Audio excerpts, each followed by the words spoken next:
नमस्कार दोस्तों, स्वागत है आप सभी लोगों का विद्यार्थी कम्युनिटी के डिजिटल प्लेटफॉर्म में। आज हम देखेंगे जो एग्जाम से के दृष्टिकोण से स्टैटिक जीके से वन लाइनर क्वेश्चन जो एग्जाम में बहुत ही पूछे जाते हैं, बहुत ज़्यादा पूछे जाते हैं और हम जो होती है डीप डीप स्टडी करते रहते हैं और कुछ क्वेश्चन ऐसे वन लाइनर है जो हमसे छूट जाते हैं। तो हम आज वैसे ही बहुत ही इंपॉर्टेंट वन लाइनर क्वेश्चन का जो है सीरीज लेकर मैं आया हूँ आप लोगों के लिए। तो आप लोग ये वीडियो को बिना स्किप किए पूरा देखिएगा, ये बहुत ही महत्वपूर्ण होने वाला है आप लोगों के लिए एग्जाम के दृष्टिकोण से। तो चलिए आज का वीडियो हम स्टार्ट करते हैं।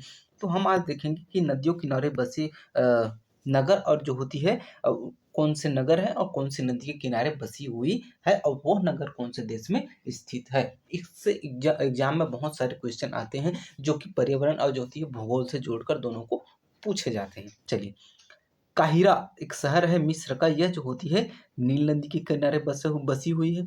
पेरिस जो होती है वो फ्रांस की राजधानी है जो सीन नदी के किनारे बसी हुई है। वहीं अगर बात करें रोम, इटली की राजधानी रोम जो है वो जो होती है वो टाइबर के किनारे बसी हुई है।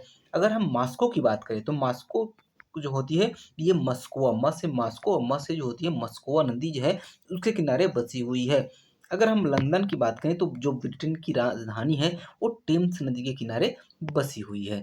यहाँ तक आप लोग समझ आ गया होगा। वहीं अगर लाहौर की बात करें जो पाकिस्तान की राजधानी है वह जो होती है रावी नदी के किनारे स्थित है। देखिए, काहिरा नील नदी के किनारे, पेरिस सीन नदी के किनारे, रोम साइबर नदी के किनारे, मॉस्को जो होती है मस्कोवा नदी के किनारे, लंदन जो होती है वो टेम्स नदी के किनारे। वहीं लाहौर की बात करें तो वह जो पाकिस्तान में रावी नदी के किनारे अवस्थित है। आगे देखते हैं हम।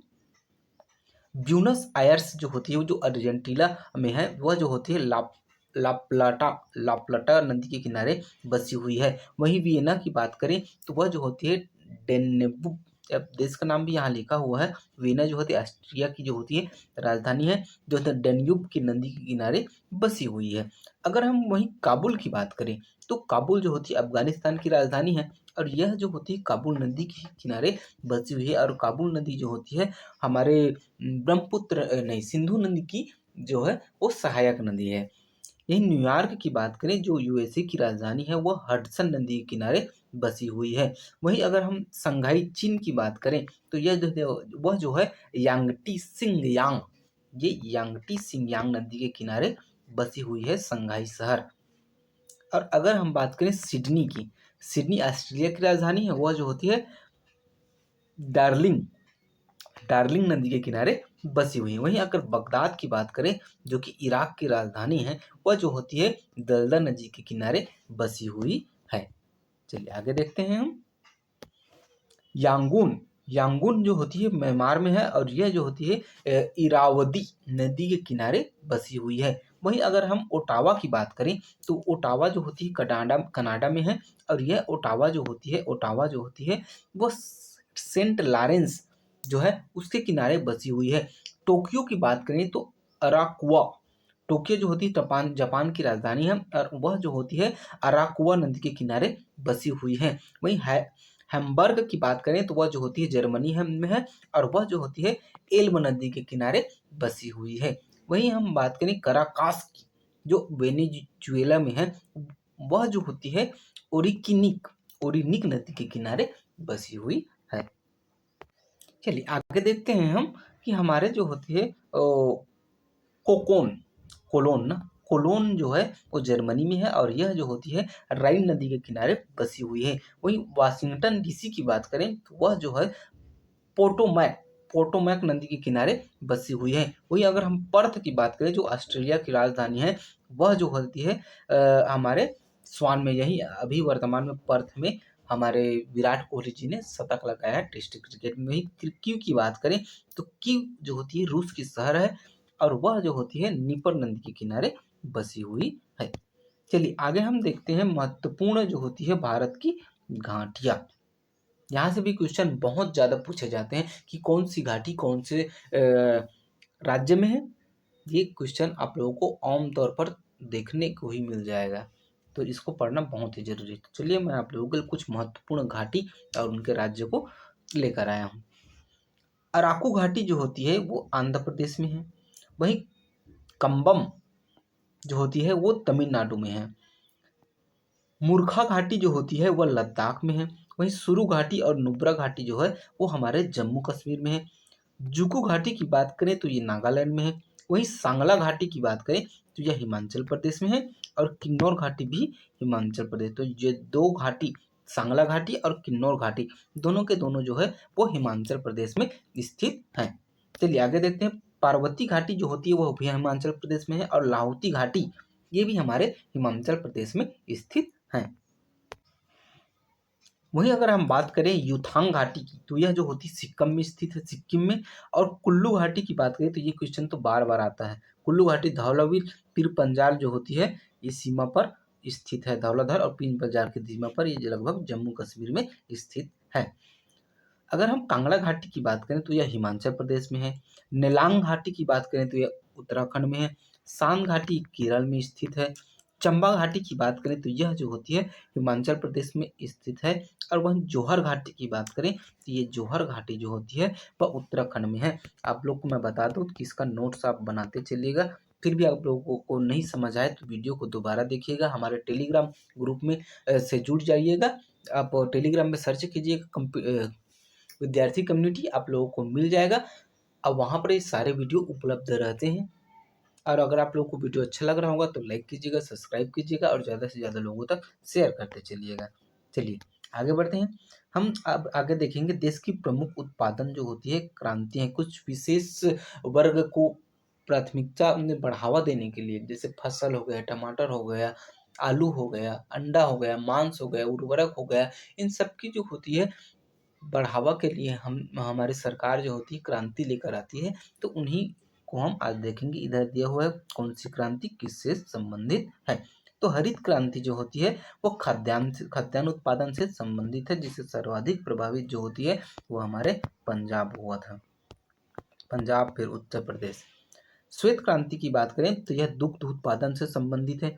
वहीं हम अगर नीली क्रांति की बात करें तो यह मत्स्य उत्पादन से संबंधित है। भूरी क्रांति जो होती है उर्वरक उत्पादन से संबंधित है। वहीं जो रजत क्रांति जो होती है वह अंडा उत्पादन से संबंधित है। पीली क्रांति की बात करें तो वह तिलहन, पीली जो होती है तिलहन, इसको याद रखने का तरीका है कि पीली पीली क्या होती है, सरसों होती है। और सरसों क्या है, तिलहन है। भूरी, अब कलर से आप याद है, जैसे कि नीली क्रांति, मछली कहाँ रहती है, जल में, समुद्र में, उसका रंग कैसा होता है, नीला होता है। तो नीली क्रांति मत्स्य उत्पादन से। वहीं अगर हम कृष्ण क्रांति की बात करें, कृष्ण क्रांति बायोडीजल, हमारा डीजल क्या रहता है, काला रहता है। पेट्रोल जो होती है वो हल्का लाल रहता है। लाल क्रांति की बात करें तो लाल लाल टमाटर खाऊंगा, तो लाल टमाटर जो होती है टमाटर और मांस उत्पादन से संबंधित है। आगे देखते हैं गुलाबी क्रांति। गुलाबी क्रांति जो होती है वो झींगा उत्पादन से संबंधित है। बादामी क्रांति जो होती है वो मसाला उत्पादन से संबंधित है। वहीं हम अगर बात करें सुनहरी क्रांति की, तो सुनहरी क्रांति जो होती है वह फसल उत्पादन से संबंधित है। अगर हम अमृत क्रांति की बात करें तो अमृत क्रांति जो होती है वर्तमान में नदी जोड़ो परियोजना से संबंधित है। धूसर क्रांति या फिर स्लेटी क्रांति की बात करें तो यह जो होती है सीमेंट उत्पादन से संबंधित है। अगर हम गोल क्रांति की बात करें तो यह जो होती है आलू उत्पादन से संबंधित है। इंद्रधनुषी क्रांति जो होती है ये सभी ये क्रांतियाँ जो होती हैं उनकी निगरानी के लिए बनाई गई है। वहीं सनराइज या सूर्योदय क्रांति जो होती है वो इलेक्ट्रॉनिक उद्योगों के विकास से संबंधित है। आगे देखते हैं हम हमारी गंगा जो क्रांति है, गंगा क्रांति, वो भ्रष्टाचार के खिलाफ सदाचार पैदा करने हेतु वाटरमैन ऑफ इंडिया राजेंद्र जो प्रसाद द्वारा जो होती है वो स्टार्ट किया गया था गंगा क्रांति। वहीं अगर हम सदाबहार क्रांति की बात करें तो ये जैव तकनीकी से संबंधित है सदाबहार क्रांति। वहीं अगर हम सैफरान क्रांति की बात करें तो यह जो होती है केसर उत्पादन से संबंधित है। वहीं स्लेटी या फिर ग्रे क्रांति की बात करें तो यह जो होती है उर्वरकों के उत्पादन से संबंधित है। वहीं अगर हम हरित सोना क्रांति की बात करें तो जो होती है वो बांस, और बांस को जो होती है वो हरा सोना कहा जाता है पेड़ में, लेकिन जो होती है पत्ते में हरे सोना जो होती है वह जो है हमारे तेंदुपत्ता को कहा जाता है। मुख क्रांति की बात करें तो ये मोटे अनाजों के उत्पादन से संबंधित है। वहीं परामनी परामनी क्रांति जो होती है वह जो होती है भिंडी उत्पादन से संबंधित है। ग्रीन गार्ड क्रांति, green guard, green green tea पीते हैं, ग्रीन टी किससे बनता है, चाय से ही तो बनता है ना। तो ग्रीन टी ग्रीन गार्डर क्रांति जो होती है वो चाय उत्पादन से संबंधित है। आप लोग स्क्रीनशॉट ले लीजिए, इसका भी स्क्रीनशॉट ले लीजिए। आप लोग को पूरा दिखा देता हूँ मैं। ये देश के प्रमुख उत्पादन क्रांतियाँ, ये हमारी गुलाबी क्रांति, ये हमारी गंगा क्रांति। चलिए आगे बढ़ते हैं, मैं आप लोगों को स्क्रीनशॉट लेने का पूरा मौका दूंगा आपसे, ठीक है। चलिए आगे देखते हैं। खाद्य श्रृंखला क्रांति जो होती है वो भारतीय कृषकों को कि 2020 तक आमदनी दोगुना करने के लिए लॉन्च की गई थी। वहीं खाकी क्रांति की बात करें तो यह जो होती है वो चमड़ा उत्पादन से संबंधित है। वहीं वो व्हाइट गार्ड क्रांति की बात करें तो यह कपास उत्पादन से संबंधित है। और एनएच क्रांति जो होती है वह स्वर्णिम चतुर्भुज योजना यानी कि सड़क परिवहन योजना से संबंधित योजना है। चलिए स्क्रीनशॉट ले लीजिए। यहाँ तक वीडियो देखने के लिए बहुत बहुत धन्यवाद। अगर आप लोगों को हमारा वीडियो बहुत ही अच्छा लगा होगा तो लाइक कीजिएगा, सब्सक्राइब कीजिएगा और ज़्यादा से ज़्यादा लोगों तक शेयर कीजिएगा। मिलते हैं ऐसे ही किसी नेक्स्ट वीडियो में, तब तक के लिए जय हिंद, जय भारत, जय छत्तीसगढ़।